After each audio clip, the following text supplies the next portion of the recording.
Hello and welcome to the CX Files podcast. I'm your host, Mark Hillary. Nate Brown is the Chief Experience Officer at Officium Labs and the co-founder of the CX community, CX Accelerator. He's based in Nashville, Tennessee. Now, he's a well-known figure in CX circles globally, and he's often listed as one of the most insightful commentators on CX today. Officium Labs manages a decentralized global network of CX experts, so they fit very much into the gig CX discussion we've been having recently on CX Files. But in this discussion with Nate, I really focused on the people and the people who work serving the customers. So what's the future for agents in the contact center, and how do companies attract the best talent? Okay, let's go straight to the interview with Nate Brown. Okay, Nate, we've talked to a few experts recently about gig CX. So I know, we're not going to go through the sort of introduction and an explanation of what it is. But what I'd like to do is focus on the people who work in CX, because what we're looking at with gig CX is the opportunity to start looking at people, the agents, as experts, rather than the kind of stereotypical minimum wage contact center worker. And I think a great example is always the Apple Genius Bar. Everybody who works in the Apple stores, they always look up to the guys and girls on the Genius Bar as the real experts, and essentially they're doing customer service and helping people. So I think that, there is an image problem with contact centers, but how do we fix this? How do we attract the best people and the best experts into the industry?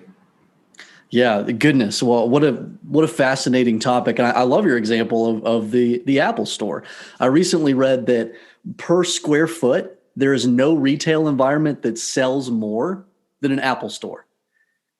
And it's because of the agents in those Genius Bars that do it. I mean, if you want to look at the marriage of the idea of customer success and then support coming together, it's those Apple reps in that retail environment that have the ability to solve problems and then expand the relationship and sell more and make incredible things happen. So, I mean, that's going to be, in my opinion, the agent of the future, is this idea of customer success, CX support coming together, and you've got somebody that can just make magic. So, I mean, how do companies really attract the best people, and how do they keep hold of them then? Yeah, well, I think it's awesome what has happened over the year of 2020, just in terms of us breaking the shackles on our opinion on where we can get great, talented CX resources. I mean, it can come from anywhere. It's amazing to me how limited we were even just a few years ago of thinking about, we got to staff our customer and service environment. So I'm going to look within a 30-mile radius of our headquarters and hopefully we can find some decent people. I mean, that was kind of the mentality that so many of us were in. But now it's like, wow, the world is at our fingertips. Let's attract the very best people that are going to represent our culture. Let's put ourselves out there in terms of who we are as a company, what makes us unique, and then let's light the beacon in terms of drawing the right talent into us that are really going to reflect that brand voice and be able to be an authentic ambassador for our organization. So it's very much, it's not just that work from home facilitates this, but it's also a sort of like a cultural approach. You go out looking for the best experts. You don't just go out looking for someone who's got a good customer voice for the phone, this kind of thing. Yeah, I think it's about finding your tribe of people out there in the world. I mean, it used to be impossible because we were so limited geographically, but now we just need to find them wherever they are. And there are people out there that are going to represent your company better than anybody else can. I mean, you think about the people that work inside of REI. I mean, they're not there working a job. I mean, these are folks that love the outdoors and they love facilitating outdoor adventures for other people. It's in their blood. It's in their DNA. And whatever your unique attribute is of your company, you need to go out and find those people that can help facilitate that unique experience like nobody else can. Okay, so how does this look? Because you were just mentioning there about, we're not necessarily talking about people in permanent jobs with 8-hour daily shifts. I mean, how does it look in a less centralized world where we're not focused on a commute to the office and an 8-hour shift, for example? Yeah, I mean, I love Officium, working inside of Officium Labs and the ability to do things like burst capacity, where people have a flexible working arrangement. They've got the freedom to work at certain periods during the day, and companies have the ability to designate this is going to be our peak time. This is where we need people to be on deck and ready to help and ready to serve customers well. And being able to connect the dots there, connect those two nodes with the right technology, with the right CRM. We have the ability to do that in ways that we never could before. With good workforce management behind the scenes on that, you can save the company so much money, so much efficiency can be collected there. And we can offer such a great working arrangement, a good flexible working arrangement for these people. Yeah, and I mean, it looks like the people that work in this more flexible way can actually earn more as well. You know, if they're good, if they know their stuff, then they should be earning more than they would be getting in a traditional contact center. Yeah. Yeah, they're going to be getting tapped into the best opportunities. They're going to be getting tapped more. You know, if they want to increase those hours and earn more, those opportunities will come for sure. Okay. I mean, let's look at the customers then. I mean, have customer expectations changed in the recent, last few years? And are the brands that you see out there even keeping up with the service level that customers expect? Yeah, that's a great question. I mean, there's been some recent research that would indicate that companies are still rating customer as service experiences rather low. And ironically, companies are rating themselves considerably higher because a lot of them are making an investment in customer service, which is great. They're still fighting towards the idea of omni-channel and these other things that they know are the right thing, but somehow it's not translating into this really good, authentic experience. So, I mean, how do we bridge the gap there? I mean, yes, customer entitlement was just creeping up. I do feel like if 2020 did anything for us, it did kind of bring down just a level of grace. Let's extend grace to one another, organizations, individuals. Let's just have a little bit more patience here and understand that we're all going through a tragic circumstance together. So I do feel like in some ways over this past year, the idea of customer entitlement, the tidal wave that was occurring there diminished to some degree. Now, folks have really high expectations. I had a fascinating interview just a couple of days ago, and we were talking about this concept of people will come into a customer service interaction optimistically, but then as soon as something happens that knocks them off course, whoosh, it's amazing how we just go on the offense and we become this shark with blood in the water where we just attack this company and attack this agent like it was almost inside of us waiting to come out. If you can give me that frictionless experience where nothing bumps, then we're good and it's going to be okay. But as soon as something happens in the experience that I didn't expect, you better look out. I'm going to grow claws. So this idea of setting clear expectations, I don't think has ever been so important.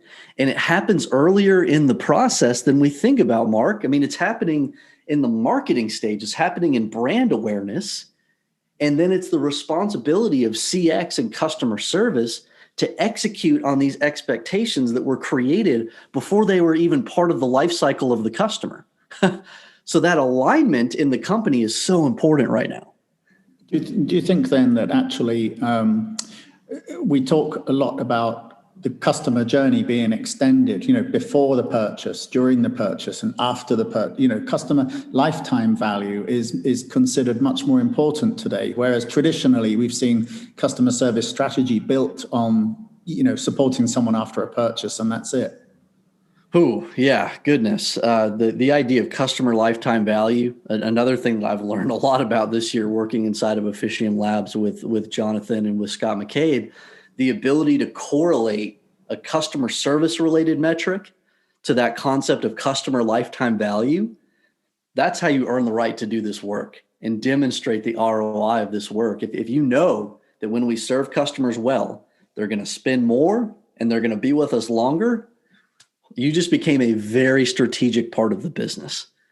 So the ability to make that correlation and get that 360-degree view of the customer through a great voice of customer process, and technology tool set, it has never been so important. Okay, that's great. Let's just look towards 2021 then. I mean, just to round up, I mean, are there any interesting CX developments or trends or interesting news that you've heard lately, or anything that you're looking forward to? Yeah, great question, Mark. There is one thing that has been welling up inside of me. I've not read a lot on this topic. I would imagine that it's out there, and I've definitely been inspired by Denise Leon and her book Fusion, Jeff Toyster with Service Culture Handbook, and some other authors with this concept. But there's a term that I've been using called mission-driven CX, and it's this idea that people don't just want to go out and do business with a company out of sheer convenience or price anymore. Those factors are now less important than they've ever been as far as purchasing decisions and why people have loyalty towards a company. Right now, we're dealing with the ability to trust the organization and the desire for us to build a relationship and to have a good, authentic connection with a brand that we truly love.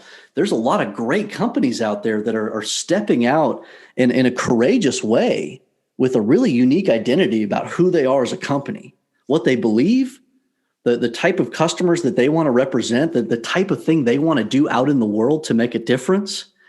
And these companies that are willing to take a bold stance in terms of their identity are drawing customers in, and they're obtaining loyalty like I've never seen before. And so this idea of mission-driven CX, it's where you draw out and you think about, who are we? What is it that we're doing that is unique to this organization? And how can we set these expectations around this unique identity and then deliver on it through an outstanding and consistent customer experience to build that trust and to generate the loyalty with the customer base that belongs to us? Again, it's like finding your tribe of customers that are out there in the world. We can't be all things to all people, but if we're doing something unique, if we're stepping out there in faith as a company in terms of having this courageous identity, then we're going to bring customers to us. Yeah, and that's I think finally people are starting to ask, why is it that customers are so loyal to brands like Nike, Harley Davidson, Apple, and also prepared to spend more money with them? Yeah, they've taken courageous stances in the past couple of years and have backed them up with some pretty amazing things that they've done. Meanwhile, you have some other companies. I've got one in mind, but I won't mention it. But just these huge flip-flops of, we pissed this group of people off, so then we changed our stance. But then when we did that, we pissed these other people off. So now we're trying to find this neutral zone. And it's like you're clearly just here trying to make as much money as you can. You don't care about the people you're serving. You don't care about trying to do anything of real value except just trying to generate the maximum amount of revenue. People aren't drawn to a brand like that. We want to find a brand that's going to represent who we are, that we can therefore invest our time, our energy, our money into. Yeah. And a great example there is the resurgence of Black Lives Matter, and how many brands put a black square on Instagram and said, well, that's good enough, rather than actually asking why isn't there anybody of color on our board? Oh, wow. That's a phenomenal example. Yeah. I mean, social media, that's just the cherry on top of what should be this beautiful dessert that you've already created. And you're just you're just celebrating what you're actually doing authentically out into the world with social media. So many companies have this backwards. I worked inside of a major enterprise organization for years. And I remember just being so frustrated at the things that they would put out on social media and put out into the world, saying who they were as a company. And meanwhile, I'm out here like, I've worked for you for 10 years and I have never experienced this. This is a lie. And like, for me, it drove me insane to the point where I was sending books to different executives. I was like, we have an authenticity problem. And I can't abide by it. Personally, I'm a nobody in this company. But I'm going to keep screaming. I'm going to keep yelling about this because I think it's wrong. And I think we're projecting an identity out into the world that is false. I think we're lying to the world about who we are. And customers feel that, and they feel that through their employees, because the employees, the good ones are going to stand up and yell about that. They're going to say this is wrong. The ones that are just there for a job, the ones that are okay with mediocrity, those are the ones that are going to be like, it's not a big deal. That's not the people you want. That's not who you want serving your customers.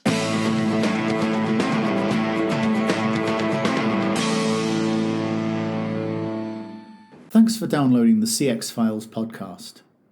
If you have a moment, please give us a star rating or review on your favorite podcast provider, because this really helps other people to find the podcast. If you have any suggestions for future guests, or ideas, people, or topics, then please just find myself, Mark Hillary, or Peter Ryan on LinkedIn and send a suggestion.